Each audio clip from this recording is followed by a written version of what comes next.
So what seems to surprise owners of small and medium-sized companies is that typically 80% of your wealth is wrapped up in the company.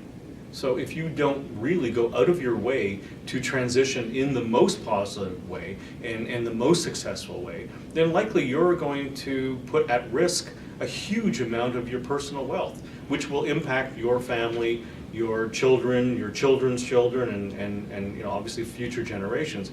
If you don't take care of the company in terms of its future, you know, let's say, assume for a second that somebody comes in, they buy the business, you want to make sure that you take care of the company name and brand, you know, reputation. You want to make sure you take care of your staff.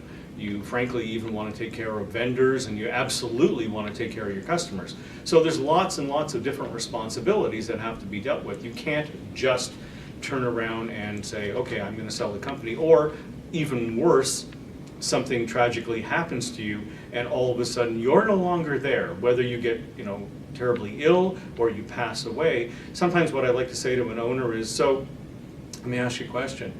How would you feel about your wife Susan being partners with your partner Joe?